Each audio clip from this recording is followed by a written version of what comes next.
ॐ विश्वानि देव सवितर्दुरितानि परासुव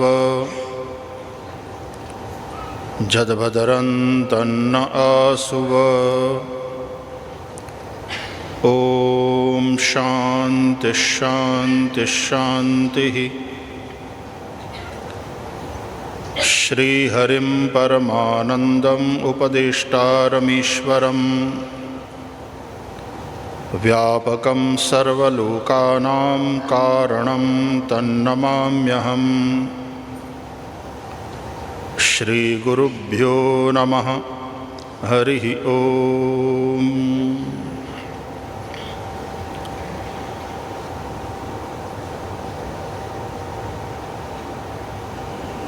पूज्य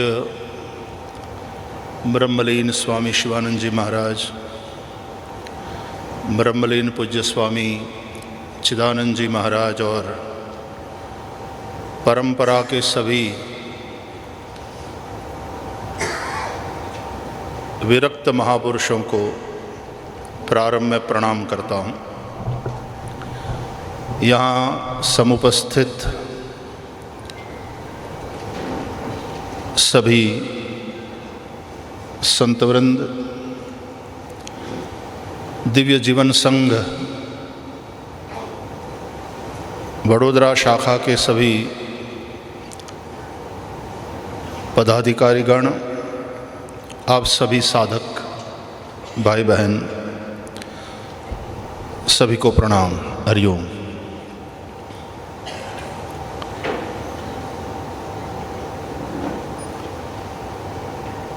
जब दिव्य जीवन संघ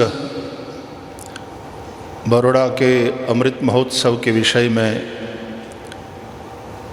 सुना और मुझे इस अवसर पर उपस्थित होने के लिए सूचना मिली, तो मन में एक विशेष प्रकार की प्रसन्नता मुझे हुई और बहुत सारी स्मृतियाँ ताज़ा हो गई। जैसा कि अभी यहाँ से बताया गया, सन 84 में दिव्य जीवन संघ वडोदरा शाखा की ओर से श्रीमद् भागवत का आयोजन हुआ था और उसमें सेवा करने का अवसर प्राप्त हुआ था। अब इतने वर्ष बीतने के बावजूद वो स्मृति इतनी ताज़ा है कि आज भी जब आए तो मैंने माकड़ साहब को याद किया। अब इतनी सारी कथाएं हुई है, सबके आयोजक और सभी से जुड़े हुए जो महानुभाव है, सबका स्मरण तो बना नहीं रहता।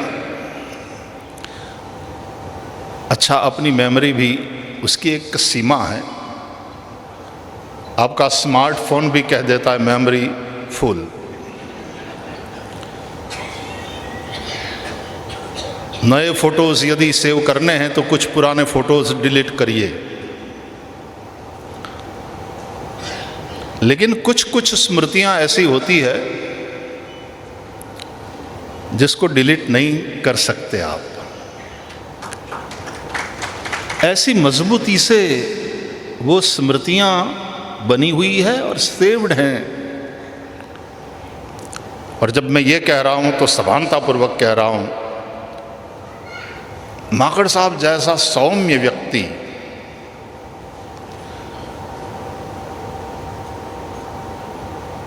और कथा के अंत में जब वो मुझे विदा देने के लिए आए तो उनके साथ हुए संवाद का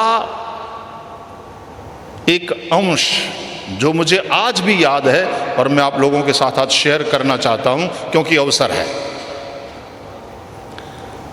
आप लोग ध्यान से सुनिएगा।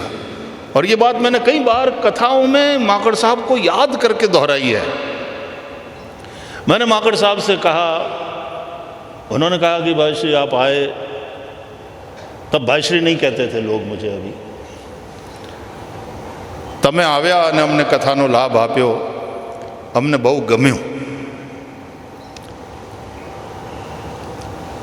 मैंने माकड़ साहब से कहा कि माकड़ साहब, आपका स्वभाव,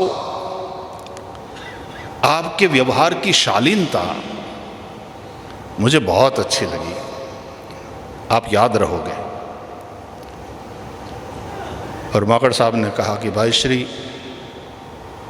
હું તો અરીસો છું, તમને જે દેખાયું સારું એ તમારું પોતાનું પ્રતિબિંબ છે.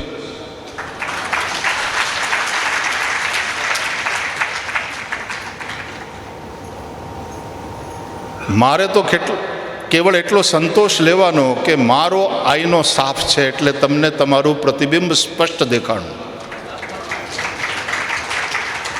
ये कितनी बढ़िया बात है. स्वामी जी, मैं हिंदी में ट्रांसलेट करूं कि समझ में आ गया? तो आप सोचो कि सन 1984 की वो स्मृतियां आज भी मेरे मन में ताजा है. और उसके बाद 87, 88 and 89 successively 3 years divine life society Rishikesh में लगातार 3 कथा करने का अवसर मिला. At that time Swami Chidananda was there, Swami Krishnananda, Swami Dayananda, and so many other saints, and doctor अद्वैयू, जिनको हम प्यार से बापू जी कहते थे. तो वो स्मृतियां भी ताज़ा हो गई. स्वामी जी, यदि मैं भूलता नहीं हूं तो 89 was centenary year, right Swami ji? 87.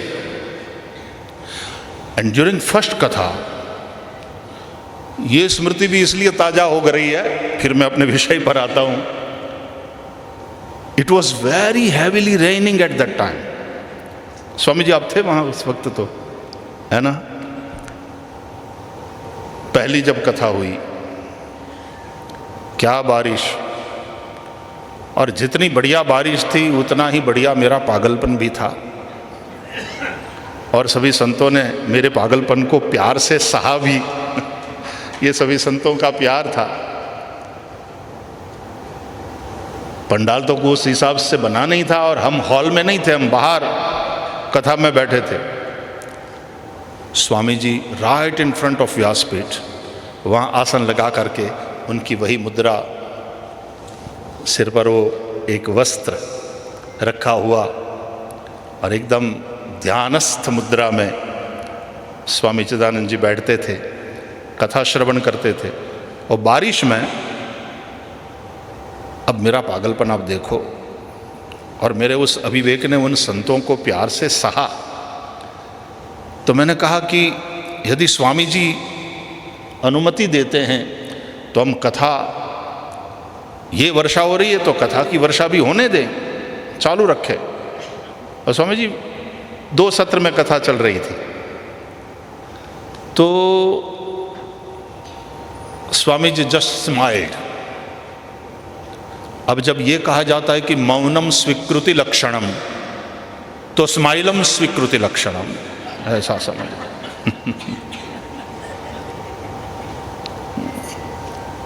वो जो मुस्कान थी तो उसमें स्वीकृति का लक्षण समझ करके श्रीमद् भागवत जी की पोथी पर एक छत्र, केवल छत्र सा बनाया ताकि पोथी जी भीगे नहीं, कथा चलती रही. And the water of that rain was pouring on Swami ji, all others. लेकिन स्वामी जी को कुछ ज़्यादा ही शायद लाभ मिल रहा था. पानी उसके ऊपर बरस रहा, उनके ऊपर बरस रहा था और कथा चलती रही. वर्षा में भी यहाँ मुझे आना था. कल मैंने कथा का विराम किया वालिया भरूच के पास, and it was raining heavily for all the 7 days, and कथा was going on without any disturbance from the rain. और लोग उतनी ही बड़ी संख्या में, हजारों की संख्या में लोग कथा श्रवण कर रहे थे। Swami ji, I was remembering that कथा, और स्वामी जी को याद कर रहा था कि भाई इसी तरह से तब भी वर्षा भी होती रही और कथा भी चलती रही थी। एक प्रसंग और याद आता है, क्योंकि मैंने कहा ना कुछ यादें डिलीट नहीं हो सकती, मेमोरी फुल हो गई है तो कुछ और बातें डिलीट, 7 दिन पहले की बात याद नहीं रहेगी, याद करना पड़ेगा, लेकिन ये बातें भूली नहीं भुलाई जाती, इसकी विस्मृति हो ही नहीं रही। मैं पूज्य स्वामी कृष्णानंद जी का समय लेकर के स्वामी जी को प्रणाम करने गया। स्वामी जी, अब स्वामी जी का प्रवचन सुनने के लिए विदेश से आए हुए डिवोटीज उस समय में बैठते थे तो डिक्शनरी लेकर बैठना पड़ता था, इतनी हाई इंग्लिश स्वामी कृष्णानंद जी महाराज की। तो स्वामी जी भी बैठते थे कथा में बीच बीच में, तो मुझे कहते हैं आओ बैठो। हम बैठे, स्वामी जी बैठे थे, तो फिर मुझे कहते हैं ये जब से आप कथा कर रहे हो आश्रम में, आश्रम की सारी व्यवस्था को आपने डिस्टर्ब कर रखा है, गड़बड़ कर रखा है। तो स्वाभाविक, अब मैं उस उम्र में तब तो थोड़ा मन में ये भी हुआ, तो मैंने कहा स्वामी जी मैं बहुत क्षमा प्रार्थी हूँ यदि कोई गलती हो। अरे बोल नहीं नहीं नहीं, ऐसा नहीं है। You know what happens nowadays during your katha, when we meet early in the morning for the meditation, and people say, Swami ji, let us do kirtan. So instead of meditation, they love kirtan more now. तो बोले आपने सारी व्यवस्था गड़बड़ कर दी। तो इस तरह से स्वामी कृष्णानंद जी ने अपना प्यार जताया, अपनी प्रसन्नता जताई। तो स्वामी दयानंदा वॉज प्लेइंग वीणा। वीणा कौन बजाते थे? हाँ। तो मैं स्वामी जी को प्रणाम करने गया, और मुझे क्योंकि बताया गया था स्वामी जी वीणा बजाते हैं, तो अब एक तो उम्र में छोटे होते हैं, और जब आप जानते हो ना सब लोग इतना प्यार कर रहे हैं, तो आपको फिर लाड करने का भी मन करता है कि इतना प्यार कर रहे हैं तो थोड़ा और लाड प्यार हमको मिले। तो स्वामी जी, मैंने कहा एक प्रार्थना है। स्वामी जी, क्या मैं आपकी वीणा सुन सकता हूँ? थोड़ी देर मौन हो गए। प्यार देखो महापुरुषों का, आज भी मैं नहीं भूलता उन क्षणों को। एंड स्वामी जी प्रेड वीणा फॉर मी टू ब्लेस मी।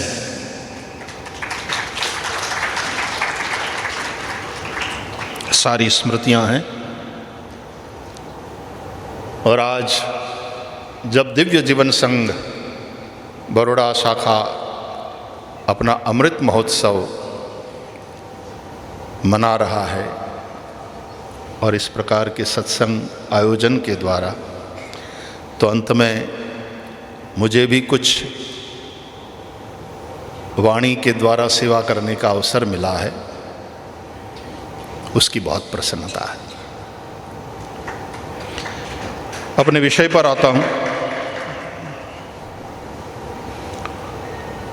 श्रीमद् भागवत नु सार तत्व। श्रीमद् भागवत का सार तत्व, मैं हिंदी में ही बोलूं ना। श्रीमद् भागवत का सार तत्व। अब श्रीमद् भागवत स्वयं सार है। वेदोपनिषदाम सारा जाता भागवती कथा, व्यास भगवान कह रहे हैं। वेदों और उपनिषदों के सार रूप श्रीमद् भागवत है। हमारी सनातनी वैदिक परंपरा में जो भी वेद सम्मत है उसी का स्वीकार किया गया है। हमारे यहाँ आस्तिकता और नास्तिकता की व्याख्या वेद से जोड़ करके हमने बताई है। ईश्वर का स्वीकार न करें वो नास्तिक, और ईश्वर का स्वीकार करें वो आस्तिक, वो वाली बात नहीं। वेद प्रामाण्य का जो स्वीकार नहीं करता वो नास्तिक। नास्तिको वेद निंदकः, जो वेद प्रामाण्य का स्वीकार नहीं करता वो नास्तिक है। इसलिए दर्शनों में भी जो कुछ ये 6 आस्तिक दर्शन हैं और 3 नास्तिक दर्शन हैं, तो जो वेद प्रामाण्य का स्वीकार करके चलने वाले दर्शन हैं,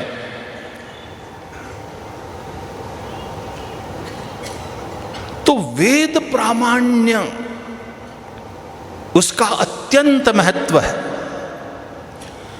उसी को ही हम मौलिक मानेंगे। आजकल मौलिक शब्द का भी अलग अर्थ होता है, जो आज तक किसी ने न कहा है न लिखा है, बिल्कुल नया, पहली बार यदि कोई लिख रहा है, बोल रहा है, तो वो मौलिक, ऐसा हम मानते हैं। हमारी सनातनी वैदिक परंपरा में मौलिक शब्द का अर्थ बदल जाता है। मौलिक का अर्थ है जो मूल से संबंधित है, वो है मौलिक। और मूल क्या है? वेदोखिलो धर्म मूलम, वेद ही मूल है। इसलिए वेद से संबंधित जो है वही मौलिक है। गोस्वामी तुलसीदास जी ने भी रामचरितमानस के प्रारंभ में और मंगलाचरण के श्लोकों में ही ये स्पष्टता करना पड़ा, नाना पुराण निगमागम सम्मतम यद रामायणे निगदितम क्वचिदन्यतोपि स्वांत सुखाय तुलसी रघुनाथ गाथा भाषा निबंध मति मंजुल मातनोति। नाना पुराण निगमागम सम्मतम यद। तो व्यास भगवान भी कहते हैं, वेदोपनिषदाम सारा जाता भागवती कथा। वेदों और उपनिषदों के सार रूप श्रीमद् भागवत है। अतः साधोत्र यत् सारम समुद्धृत्य मनीषया, सार सार लेकर के, जैसे मधुमक्खी फूल फूल पर जाती है, उसका सार तत्व इकट्ठा करके और फिर अपने छत्ते में वो सार शहद के रूप में एकत्र करती है। तो जिस तरह से वो शहद सार रूप इतना मधुर होता है, इतना पोषक होता है। अच्छा, हम जानते हैं अमृत रूप माना गया है, पंचामृत में एक अमृत है शहद। श्रीमद् भागवत वेदों उपनिषदों का सार है, अमृत है। गोपियां कहती है, तव कथामृतम तप्त जीवनम कविभिरीडितम कल्मषापहम। अमृत है, सार है। जैसे कहते हैं वेदों का सार वेदों के अंत में है, उपनिषदों में। उपनिषदों का सार भगवत गीता के रूप में हमें प्राप्त है। भगवत गीता का सार भगवत गीता के अंत में जहाँ बताया गया, सर्वधर्मान परित्यज्य मामेकं शरणं व्रज अहं त्वा सर्वपापेभ्यो मोक्षयिष्यामि मां शुच, उसमें है शरणागति में।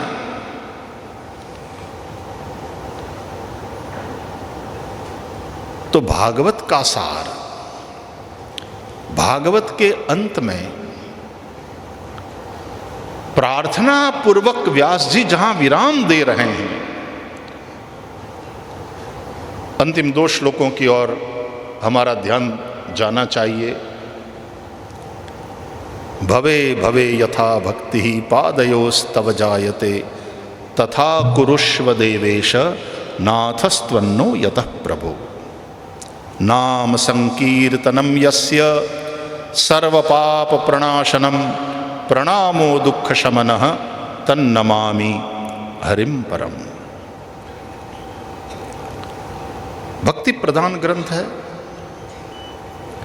राधा भक्ति ही हरि ज्ञानम ताभ्यम याच समन्विता। इसलिए राधा कृष्ण युगल स्वरूप का ही वांग्मय रूप श्रीमद् भागवत है, जिसमें भक्ति स्वरूपा राधा और ज्ञान स्वरूप श्री कृष्ण, ये जुगल जोड़ी है। तो जिस तरह से राधा और कृष्ण भिन्न होते हुए भी अभिन्न हैं, सीताराम भिन्न होते हुए भी अभिन्न हैं। गिरा अर्थ जल बीच सम कहियत भिन्न न भिन्न बंधु सीताराम पद जिन्हि परम प्रिय खिन्न। जिस तरह शिव और पार्वती कहने सुनने में भिन्न है, वास्तव में अभिन्न है। वागर्था विव संपृक्तौ वागर्थ प्रतिपत्तये जगतः पितरौ वंदे पार्वती परमेश्वरौ। अरे उससे भी आगे बढ़ कर के हरि और हर कहने को सुनने को भिन्न है, वास्तव में एक ही है। वागर्था विव संपृक्तौ वागर्थ प्रतिपत्तये जगतः पितरौ वंदे पार्वती परमेश्वरौ। इस श्लोक का दोनों प्रकार से विद्वानों ने अर्थ लिया है। पार्वती परमेश्वरौ और परमेश्वर का प निकाल करके पार्वती के साथ लगा दिया तो पार्वती प रमेश्वरौ। रमायाः ईश्वरः रमेश्वरः विष्णुः हरिः। और पार्वती प पार्वती के पति शिव हर। तो हर और हरि ये भी वागर्था विव संपृक्तौ वागर्थ प्रतिपत्तये जगतः पितरौ वंदे पार्वती परमेश्वरौ। पार्वती परमेश्वरौ। देव भाषा का यही तो आनंद है। और विद्वानों ने श्लोक वही के वही, शब्द वही के वही। अब तब तो श्रीमद् भागवत पर आचार्यों के द्वारा इतनी सारी टीकाएं हमें प्राप्त हुई हैं, क्या क्या सुंदर अर्थ समझाए हैं। तो भाई ये पूछा गया कि भागवत सुनने से क्या होता है, या तो क्यों सुनना चाहिए।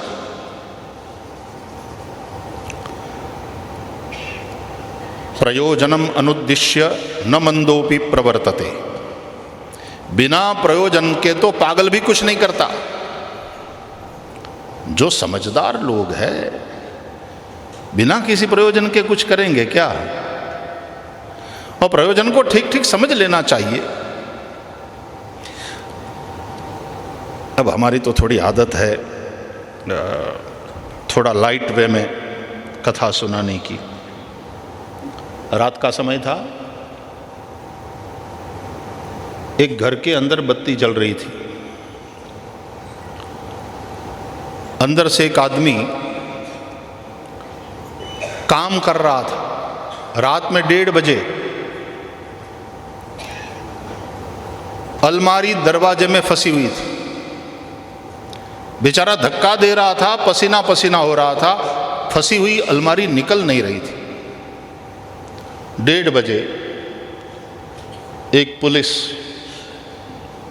जमादार कांस्टेबल महोदय लाठी घुमाते वहाँ से निकले। उन्होंने देखा कि यहाँ लाइट जल रही है, कुछ हो रहा है। पुलिस है, जनता की सहायता के लिए। अहर्निशम सेवा महे आए और खिड़की से झांक कर कहा, हेलो मिस्टर, क्यों जाग रहे हो, कैन आई हेल्प यू। तो उसने पसीना लूच पहुँचते हुए अंदर से कहा कि थैंक यू साहब, कांस्टेबल साहब आप आए, ये अलमारी फंसी हुई है, मैं अकेला हूँ, अब दरवाज़ा भी बंद है, मैं बाहर भी नहीं निकल सकता, आप मेरी कुछ मदद करेंगे। बोले क्यों नहीं, हम पब्लिक सर्वेंट हैं। बोले तो please please, so nice of you. तो कांस्टेबल साहब ने बाहर से और इस आदमी ने अंदर से धक्का देना शुरू किया। आधा घंटा पूरा जोश लगा करके धक्का देते देते दोनों थक गए। बाहर कांस्टेबल साहब की खाकी भीग गई, अंदर उस आदमी के पसीने छूट गए। तब कांस्टेबल साहब फिर से खिड़की में आए,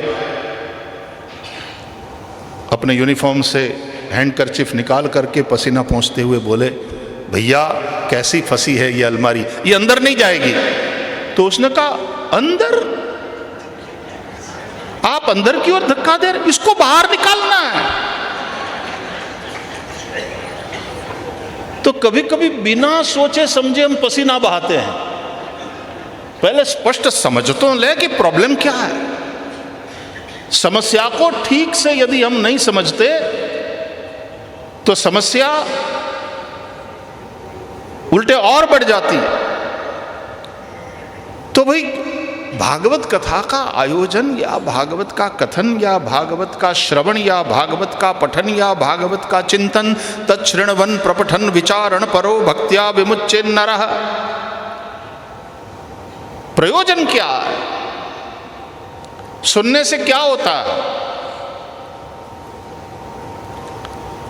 श्रीमद् भागवत के प्रथम स्कंद में एक श्लोक में भगवान वेदव्यास जी ने लिखा है, यस्याम वै श्रूयमाणायाम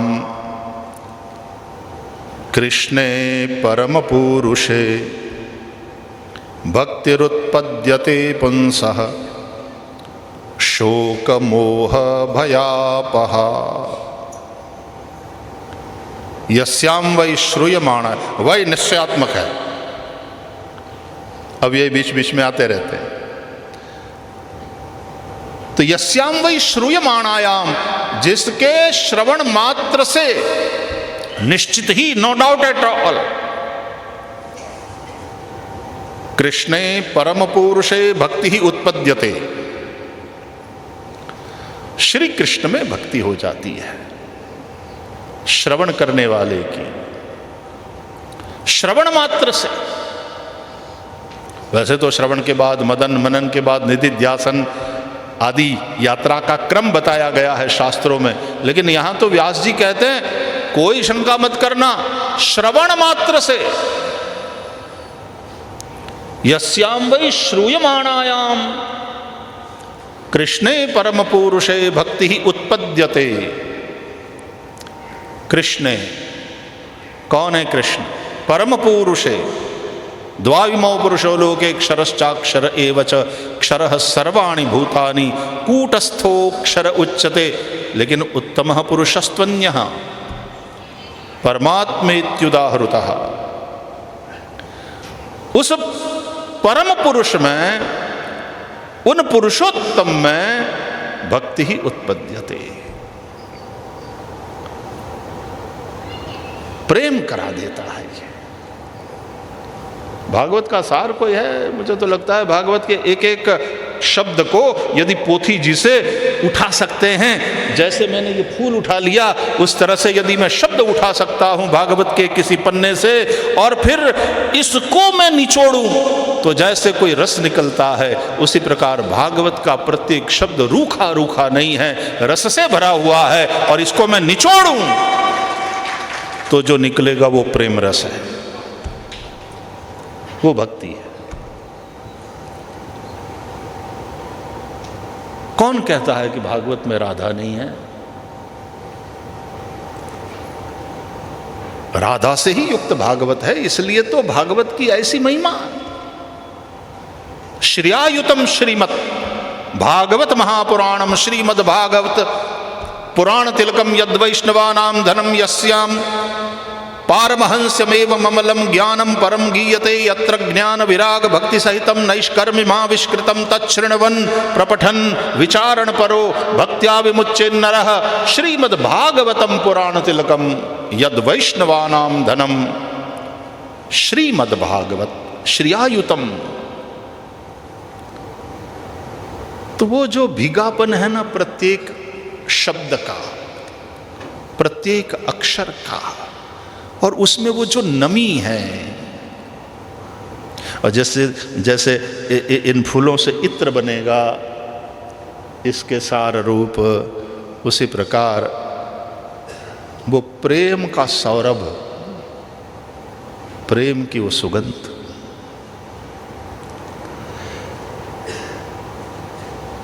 तपी हुई जमीन पर पहली वर्षा के छींटे पड़ते हैं, और फिर जो एक सुगंध उठती है, एक महक उठती है, एक टिपिकल स्मेल,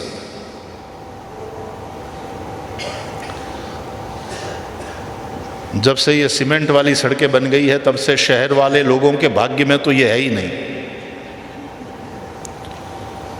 કેટલીક વાત છે ને એ રીતે આપણે ભૂલતા જઈએ છીએ। તમને વડીલો મોટા છો એને તો ખબર હશે, નહીં તો હું તમને અનુભવ હશે તોય પૂછું છું। નાના છોકરાઓને અનુભવ ના હોય, તમને અનુભવ હશે તોય હું પૂછું છું, કુંભારના નિંભાડાની વાસ તમે છેલ્લે ક્યારે લીધેલી?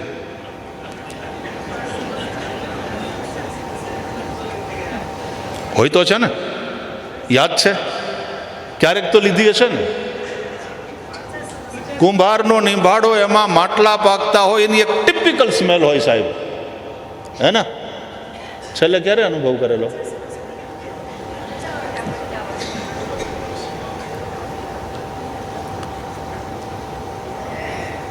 तो ज्येष्ठ की तपी हुई धरती पर जब फिर पहली वर्षा के छींटे पड़ते हैं और फिर उस मिट्टी से जो एक सुगंध उठती है, मुझे पता नहीं वो वाला परफ्यूम बना है कि नहीं, वो फ्रेग्रेंस वाला खबर नहीं, पण अत्तर बनावा वालों ने कहेवानुं भाई तू निभाड़ानी फ्रेग्रेंस वाळुं अत्तर मने आप, अथवा पहली वरसाद पछी माटीनी जे सुगंध होय ए फ्रेग्रेंस मने जोईए छे। आ कुदरती अत्तर होता अपना। तो इस तरह से एक एक शब्द को पुष्प यदि मानो, और हमारे साहित्यकार लोग जब प्रवचन करते हैं तो कहते भी हैं ये कुछ वाक पुष्प मैं समर्पित करता हूं आपकी सेवा में, वाणी रूपी पुष्प, शब्द रूपी पुष्प,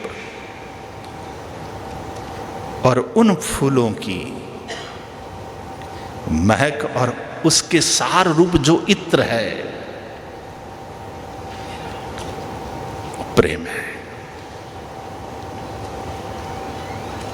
और उसकी सुगंध अद्भुत है, उसकी महक अद्भुत है। इस्लाम में भी खुशबू का बड़ा महत्व है।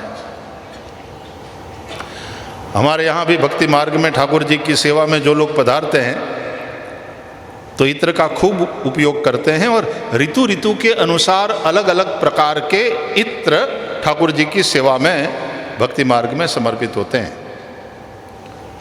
कि भाई ठंडी का मौसम है, हीना ले आओ, ऋतु के हिसाब से इत्र।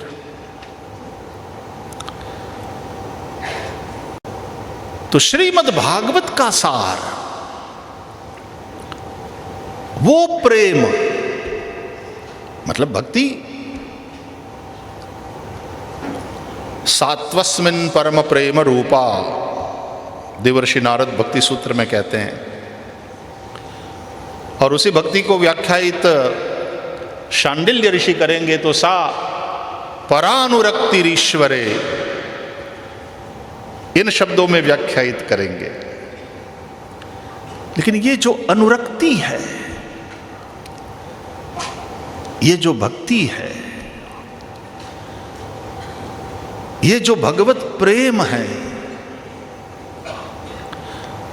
अच्छा, प्रारंभ में प्रथम स्कंद में भगवान वेद व्यास धर्म की भी प्रेम परक व्याख्या प्रस्तुत करते हैं कि मनुष्य का परम धर्म क्या है। बोले सवै पुंसाम परो धर्मो यतो भक्ति ही अधोक्षजे अहैतुक्य प्रतिहता ययात्मा संप्रसीदति।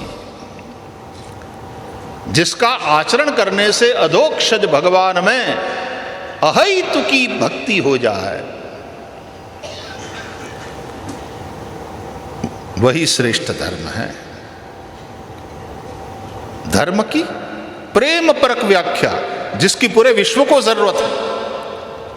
अपना अपना श्रेष्ठ है ऐसा दावा सबका है, लेकिन भागवत जी की इस कसौटी पर परखा जाए तो वही धर्म, मनुष्य का वही धर्म श्रेष्ठ है जिसका आचरण करने से अधोक्षज भगवान में प्रेम हो जाए, प्रभु में प्रेम हो जाए, भक्ति।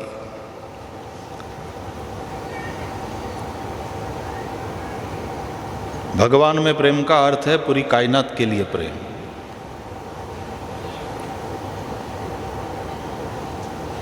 क्योंकि सर्वम खलु इदम ब्रह्म सी राममय सब जग जानी, जड़ चेतन जग जीव जत सकल राममय जानी। तो पूरी कायनात के प्रति प्रेम, प्राणी मात्र के प्रति प्रेम, भक्ति। मुरैना में हमारे देश की एक जानी मानी कवयित्री हुई, नाम था इंदिरा इंदु। नाम था इसलिए कहता हूँ कि शायद यदि बैठी है तो भगवान उसको लंबी आयु दे, लेकिन किसी से पता चला कि अब शायद उनका, लेकिन वो अभी है ऐसा हम प्रार्थना करते हैं। बड़ी प्यारी पंक्ति लिखी है कवयित्री इंदिरा इंदु ने। लिखती हैं कि प्रेम जब अनंत हो गया,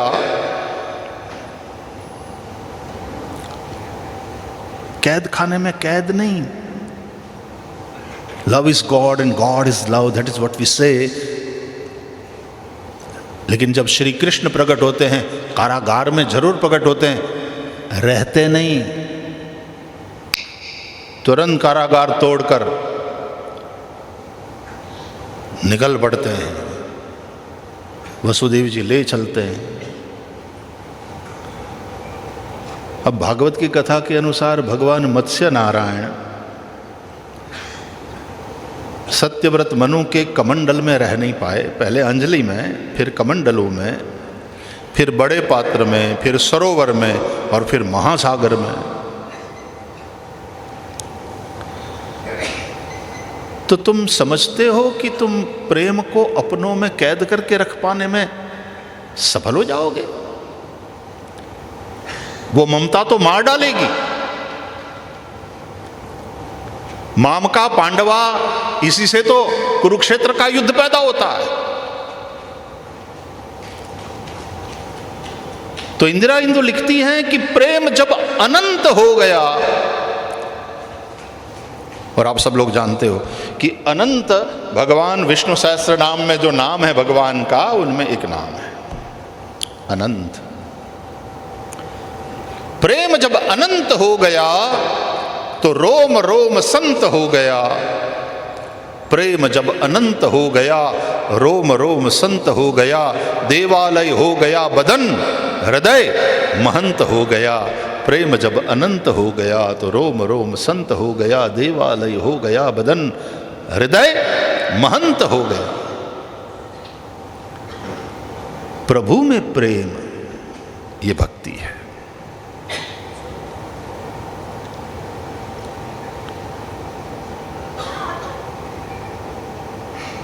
मुक्ति भी भक्ति की सेवा में उपस्थित दासी है, ऐसा व्यास भगवान श्रीमद् भागवत के महात्म्य में निवेदन करते हैं।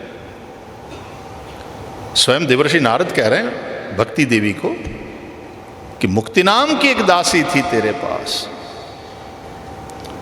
भक्ति महारानी। इसलिए राधा भक्ति ही महारानी है। ऐसी महारानी है कि कन्हैयालाल उसके वश में है। राधे तू बड़ भागिनी, तूने कौन तपस्या कीन कि तीन लोक तारन तरन सो तुमरे आधीन। ये केवल हम ही कह देते हैं या भक्त कवि ही लिख देते हैं, और भगवान का उसके साथ कोई लेना देना ना हो कि भाई भाई क्या लिख रहा है, मुझे तो पूछ। ऐसा कुछ नहीं है। अब यदि ऐसी स्थिति बन जाए तो कवि महोदय के लिए भी बड़ी विचित्र स्थिति हो जाएगी। कोई पूछे कवि से क्या लिख रहे हो, भगवान से पूछा है? बोले हाँ पूछ लिया। क्या बोला? बोले भगवान ने बोला अहम भक्त पराधीन ह्य स्वतंत्र इव द्विज साधुभिर्ग्रस्त हृदयो भक्तैर्भक्त जनप्रिय। किधर बोला? भागवत में बोला, स्वयं भगवान। और भागवत के किस अध्याय में, कौन से स्कंद में, कौन नंबर वाला श्लोक? ये तो है ही है, लेकिन वैसे भी छोड़ो, ये पूरा भागवत भगवान का ही बोला हुआ है, भगवान की वाणी है। भगवता प्रोक्तम भगवता उदितम भागवतम।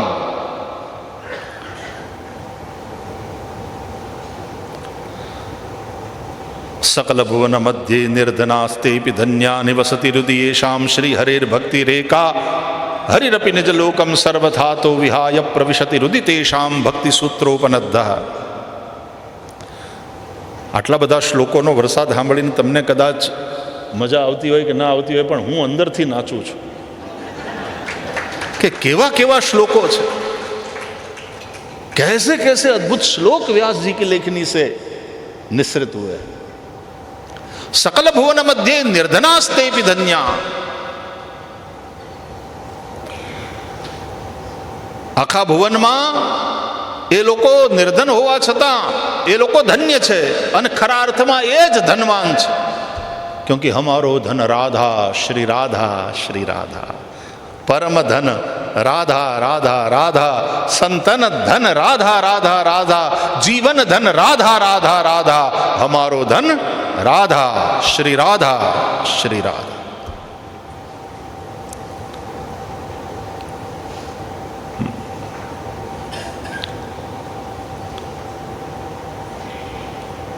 वही धन है प्रेम। तो वो लोग निर्धन होते हुए भी धनवान हैं और धन्य हैं। कौन? बोले निवसति हृदयेषां श्री हरेर भक्ति रेखा, जिनके हृदय में एक श्री हरि की भक्ति निवास करती है। कायकू? क्यों भैया, कैसे बोल दिया ये? तो कहते हैं इसलिए कि हरिरपि निज लोकम सर्वथा तो विहाय प्रविशति रुदितेषाम। भगवान भी अपने धाम को छोड़कर उन भक्तों के हृदय में प्रवेश कर लेते हैं। है? उनकी मर्जी, वो तो कर्तुम अकर्तुम अन्यथा कर्तुम समर्थ है। बोले नहीं नहीं नहीं, is bound to enter in the heart of his devotees. बंधे हुए हैं। हरिरपि निजलोकम सर्वथा तो विहाय प्रविशति रुदितेषाम। But why? बोले भक्ति सूत्रोपनद्ध, क्योंकि वो भक्ति सूत्र से बंधे हुए हैं। तो नित्य मुक्त सर्वेश्वर भगवान श्री हरि, ये भी यदि कहीं बद्ध दिखाई पड़े तो कभी यात्रा करते करते गोपी के भाव से नंद जी के आंगन में पहुंच जाओ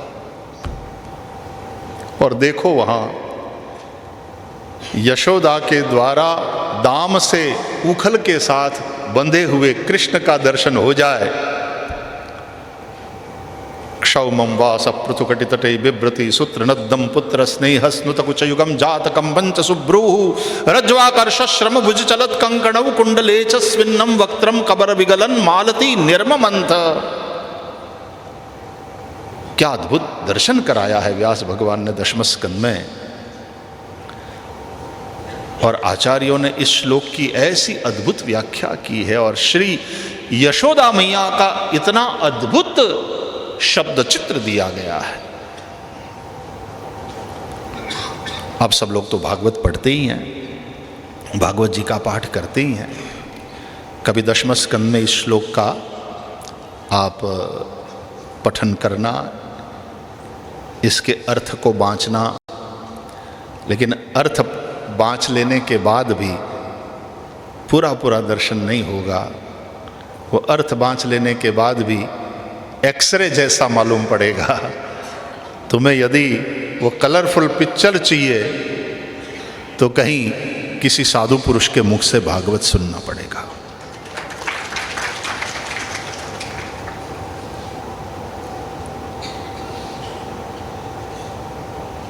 इसलिए श्रवणम पहली भक्ति, श्रवणम कीर्तनम यस्य, श्रवण, शुरुआत श्रवण से होती है। श्रृण्वन्द, पता नहीं मुझे क्यों इतने सारे श्लोक आज याद आ रहे हैं, ये सभी महापुरुष जो बैठे हैं, और कुछ अंदर से लगता है कि पूज्य स्वामी जी की चेतना को कह रहा हूँ, स्वामी जी उस वक्त जब आपने मेरे से कथा सुनी थी और मुझे अवसर दिया था और इस बालक को आशीर्वाद दिया था, तब जितने श्लोक याद थे स्वामी जी, आज उससे कहीं ज़्यादा याद है। अंदर से शायद इसलिए उछल उछल करके बाहर आ रहे हैं। तो ज़्यादा याद कर लेता है उस बच्चे को, फिर एक उत्साह रहता है, पापा पापा सुनो मैंने ये याद कर लिया।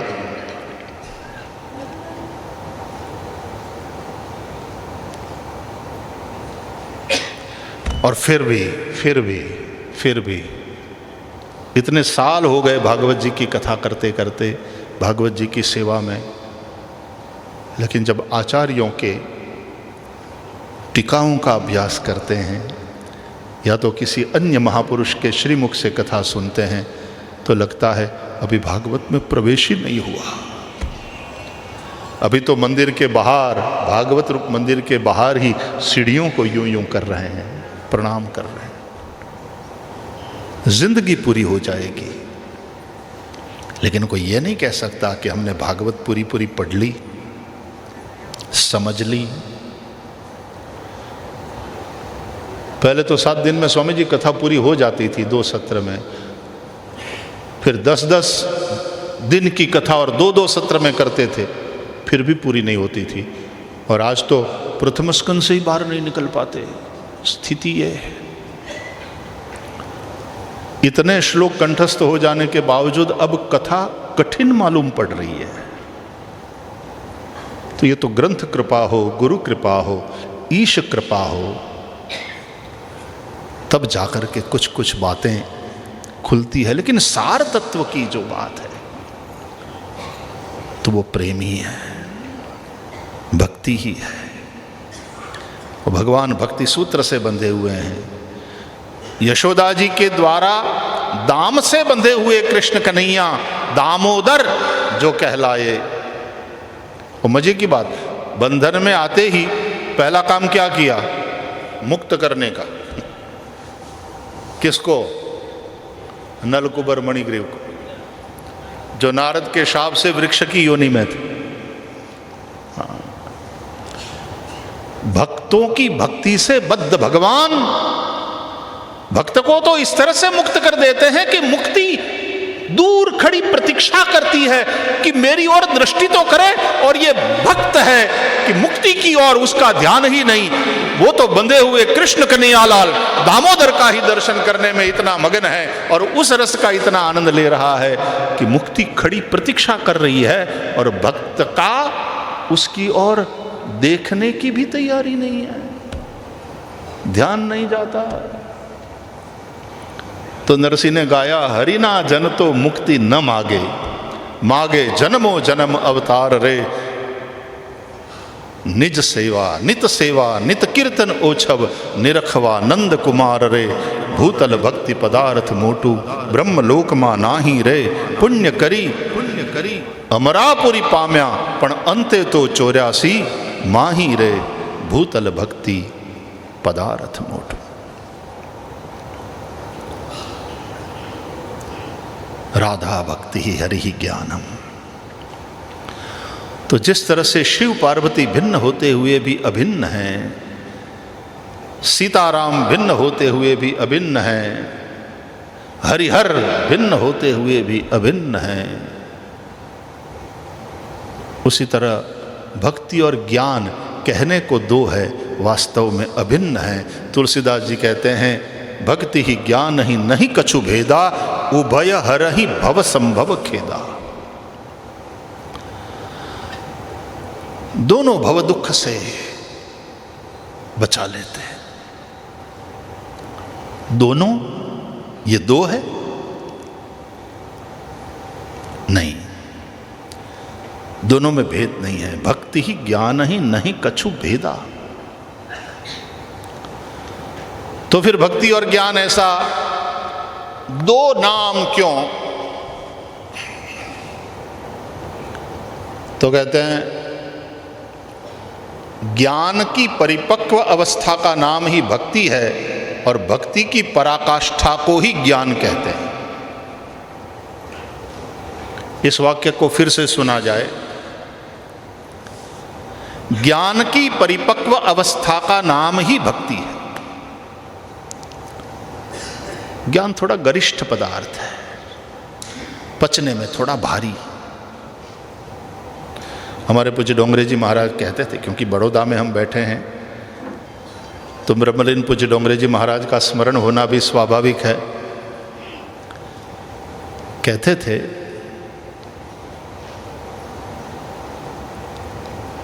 ज्ञान के मार्ग में 16 आनी वैराग्य चाहिए, तब बात बनती है। और कलयुग में 16 आनी वैराग्य बड़ा कठिन है। वैसे नहीं तो वैसे सिद्धियों में आसक्ति हो जाती है जिन्होंने संसार छोड़ा। और तुलसीदास जी ने कहा कहिय तात सो परम विरागी के तृण सम सिद्धि तिनी गुण त्यागी। ये भी तुलसीदास जी की गजब की वैराग्य की व्याख्या है। वही परम विरागी है जिसके लिए तृण सम सिद्धि, सिद्धियां तृण के समान तुच्छ है। और तिनी गुण त्यागी, वो त्रिगुणातीत बन करके बैठा है। तो 16 आनी वैराग्य के बगैर ज्ञान मार्ग में सिद्धि मिलना कठिन, यानी मुक्ति, उसका मुक्त होना कठिन। और भक्ति मार्ग में भगवान पूरा भरोसा, पूर्ण समर्पण,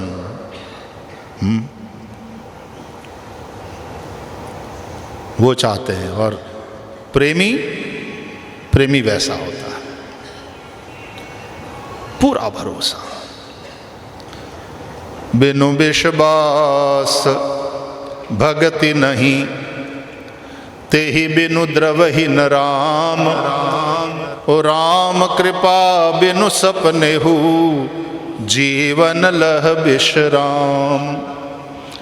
जाने बिनु न होई प्रतीति, जाने बिनु न होई प्रतीति।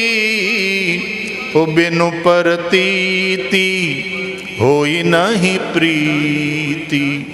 बिनु प्रतीति विश्वास, बिना जाने विश्वास नहीं होता और बिना विश्वास के प्रेम नहीं होता। बिनु प्रतीति होई नहीं प्रीति। तो ये ज्ञान, ये विश्वास, ये भक्ति, क्या परस्पर संबंध है देखो। और फिर बिनु विश्वास भक्ति नहीं। तो ज्ञान की परिपक्व अवस्था, उसी का नाम है भक्ति। दशम स्कंद में कथा आती है कि गोकुल छोड़ मथुरा पधारे श्री कृष्ण, कंस का उद्धार किया। वही वाली बात, स्मृतियां। भगवान में तो संपूर्ण ज्ञान संपूर्ण समय के लिए विद्यमान होता है। जन्माद्यस्य यतोन्वयादितरतश्चार्थेष्वभिघ्न स्वराट, अर्थेषु अविघ्न स्वराट। तो उनमें तो विस्मृति होती नहीं। तो वो वाली स्मृति जिसको कृष्ण चाहे मथुरा में हो, चाहे द्वारकावासी हो, द्वारकाधीश हो, चाहे भारत के किसी भी कोने में हो, जो बार बार याद और डेली, कहते ना आपको मैं रोज याद करता हूं, एक दिन ऐसा नहीं गया जब आपकी याद ना आई हो। तो कृष्ण के लिए वो याद कौन सी है? गोकुल की, नंद यशोदा की, गोप गोपियों की। और जब आंखें भीग जाती है, एक तरफ कर्तव्य खींच रहा है और दूसरी ओर वो प्रेम जो भुला नहीं पा रहे हैं, तो उद्धव श्री कृष्ण के सखा, चचेरे भाई भी है और बृहस्पति के शिष्य, देवभाग के पुत्र। और वो जब समझाने लगे कि कम ऑन, वो आपके जीवन का एक अध्याय पूरा हुआ, अब ये नई जिंदगी है, राज परिवार से आप महल में,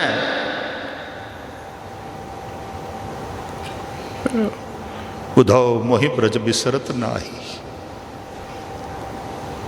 मैं नहीं भूल सकता उद्धव।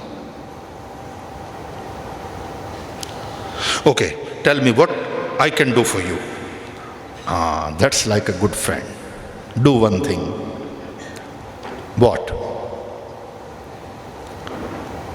गच्छोद्धव व्रजम सौम्य पित्रोर्नव प्रीति मावह गोपीनाम मद वियोगाधिम मत संदेशैर विमोचय तामन मनस्का मत प्राणा मदर्थे त्यक्त दैहिका। प्यारे उद्धव, जाओ मेरा संदेश लेकर के गोकुल, उन्हें समझाओ, वो बहुत दुखी है, थोड़ा उन्हें समझाओ कि सब कुछ ब्रह्म ही है और क्या संयोग क्या वियोग। संयोग वियोग तो द्वैत की बातें हैं, जब दो है ही नहीं।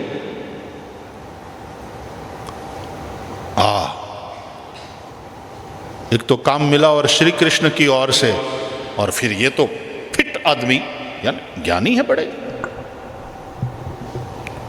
मुझे सिलेक्ट किया गया इस काम के लिए। अब स्वामी जी जिस किसी को कोई काम विशेष के लिए सिलेक्ट करे और कहे आप बड़ौदा जाओ और वहाँ ये काम करो, जी Swami ji, I am so fortunate कि आपने मुझे सिलेक्ट किया है ना, और काम पे लग जाते हैं, सेवा का अवसर मिला। तो उद्धव गए, ऐसा उपदेश करूंगा सुख और दुख दोनों से मुक्त होकर, सुख दुख का जिसमें आत्यंतिक अभाव है उस आनंद स्वरूप में स्थित हो जाएगी। रोना धोना बंद। अब ये काम मैं करके आऊं, फिर आप रोना बंद करना प्लीज। बोले हाँ तू पहले वहां जा, इतना काम करके आ तो कुछ बात बने। और उद्धव जब गए, कथा पूरी पूरी सुनाने का अवसर भी नहीं और आवश्यकता भी नहीं, और बड़ौदा में तो भागवत कथा कई बार सुनाने का अवसर मिला है।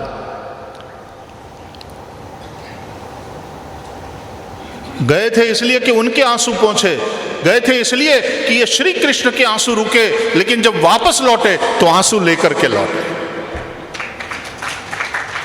अपनी आंखों में आंसू लेकर के लौटे।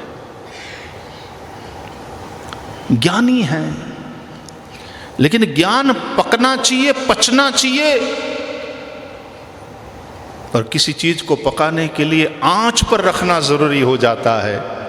तो भगवान ने सोचा, श्री कृष्ण ने सोचा, गोपियां, उनके हृदय में जो मेरे विरह की आंच है, आग है, ये उद्धव का ज्ञान उसी के ऊपर पकेगा।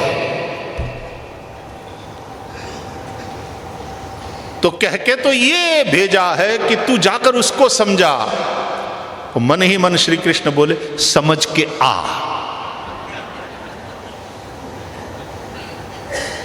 कि प्रेम क्या होता है। जा अनुभव कर, रॉ मटेरियल तो तेरे पास है ही है, आटा तेरे पास है, जा रोटी बना।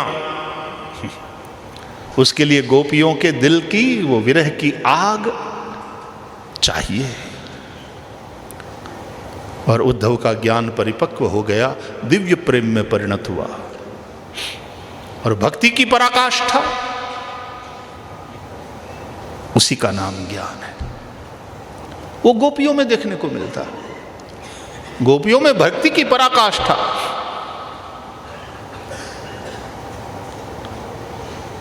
जिस तरह से गोपियों ने उद्धव को जवाब दिया है, औंधे मुंह गिरे हैं उद्धव। मतलब कि सब कुछ ब्रह्म है तो हमारे वाले ब्रह्म को अज्ञानी समझते हो और ब्रह्म को ब्रह्म का उपदेश करने आए हो। उद्धव ज्ञान चर्चा सुहाती नहीं है, बिना कृष्ण दर्शन के शांति नहीं है। भक्ति की पराकाष्ठा। तो जिस तरह से वेदांती ब्रह्मैवाहम का अनुभव करता है, उसी प्रकार रासलीला में गोपियां भी तो कृष्णोहम पश्यत गतिम ललितामिति तन्मनाः, कृष्णोहम ये अनुभूति कर रही है। और कृष्ण ब्रह्म ही तो है। कृषिर्भुवाचक शब्द णश्च निर्वृतिवाचक तयोरैक्यम परब्रह्म कृष्णरित्य विधीयते, कृष्णोपनिषद के अनुसार।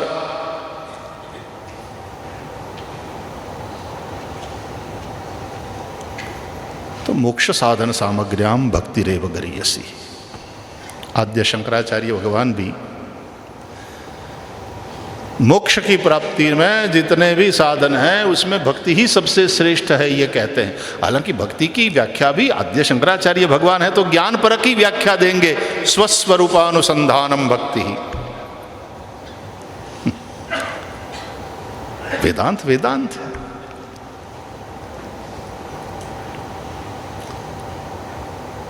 तो यस्याम वै श्रूयमाणायाम कृष्णे परम पुरुषे भक्ति ही उत्पद्यते पुंसः। और वो भक्ति कैसी, जो श्रीमद् भागवत के श्रवण मात्र से प्रकट हो जाती है, पुरुषोत्तम श्री कृष्ण में अनुराग हो जाता है। ठीक है, श्रवण से ये मिलता है फल, भक्ति।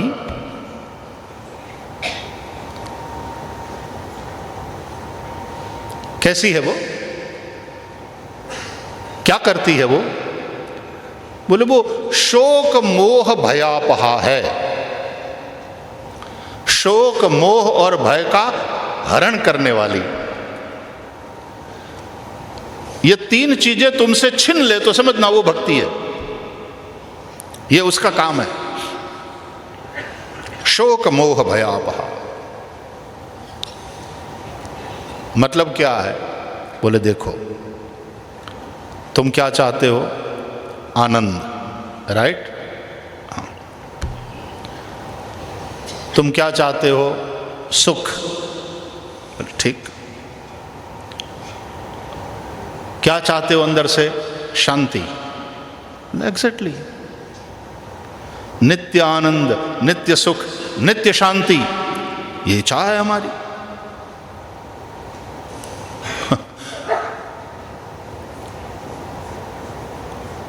लेकिन है क्या?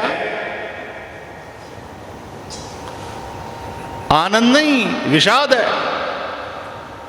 सुख नहीं, दुख में रोए जा रहे हो। और शांति नहीं, कितनी अशांति।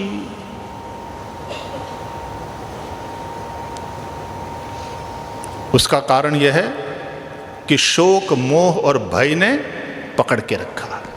शोक है इसलिए आनंद नहीं, मोह है इसलिए सुख नहीं, और भय है इसलिए शांति नहीं। फिर से सुनो, शोक है इसलिए आनंद नहीं है, मोह है इसलिए सुख नहीं है, और भय है इसलिए शांति नहीं है। जिसके भी जीवन में भय होगा शांति नहीं हो सकती। वो अशांतस्य कुतः सुखम। मोह सकल व्याधिन कर मूला। सारी समस्याओं की जड़ तो मोह है। गीता सुनने के बाद भगवान ने कहा, कैसा रहा अर्जुन, संशय मिटा,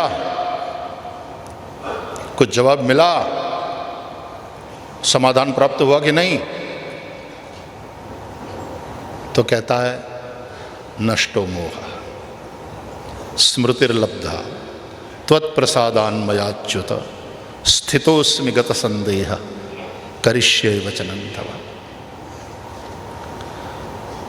रामायण में रावण मोह का प्रतीक है और महाभारत में धृतराष्ट्र मोह का प्रतीक है। ये चैन से जीने नहीं देता। मोह है इसलिए सुख नहीं है, भय है इसलिए शांति नहीं है। तो भाई शोक, मोह और भय, ये जो समस्या है इसको ठीक से समझो तो शोक भूत से संबंधित है, मोह वर्तमान से संबंधित है, भय भविष्य से संबंधित है। उन तीनों को जो तुमसे हर ले।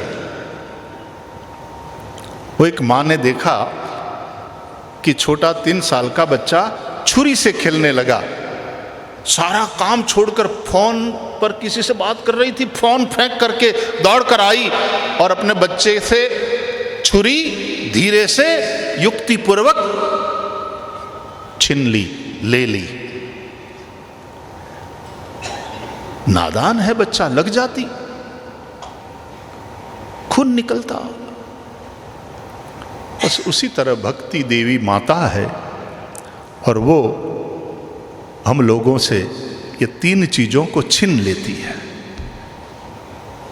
शोक मोह भयापहा। तो जिस तरह से हर मां चाहती है कि बेटा यू बी हैप्पी,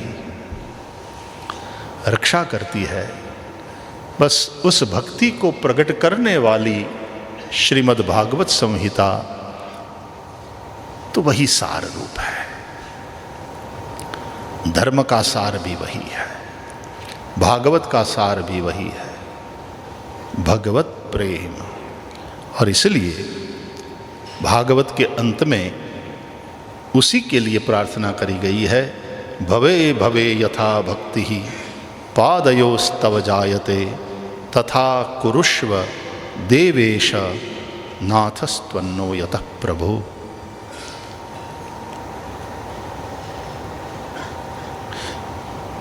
इसलिए जो भी सत्कर्म जीवन पर्यंत किया है उसका यदि कोई फल है तो वो है श्रीमद् भागवत का श्रवण। जन्मांतरे भवेत् पुण्यम तदा भागवतम लभेत। और बस एक बार अपने आप को हम समर्पित करते हुए बैठ जाएं और मनोयोग से कथा का श्रवण करें, सावधानतया शृणु, तो निश्चित रूप से यस्याम वै श्रूयमाणायाम कृष्णे परम पुरुषे, श्रवण मात्र से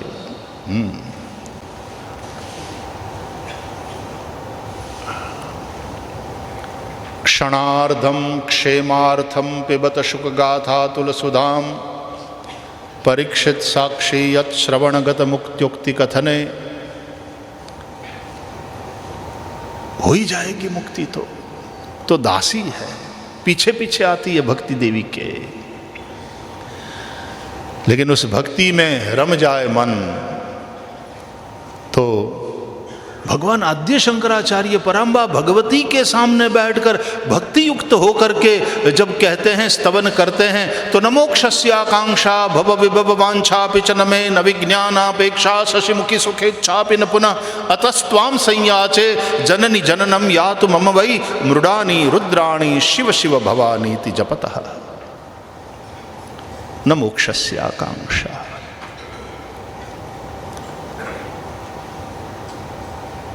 तो मोक्ष साधन सामग्र्याम भक्तिरेव गरीयसी। और श्रीमद् भागवत का सार तत्व कोई है, उन शब्द रूपी कुसुमों का कोई इत्र है, सरस और सुगंधित कोई द्रव्य उससे प्रकट होता है तो उसका नाम भक्ति है। और भक्ति जिसके जीवन में आ गई तो जीवन ऐसा महकता है। मीरा की महक आज भी तरोताजा है, चैतन्य देव की महक आज भी वैसी है कि क्या खुशबू है।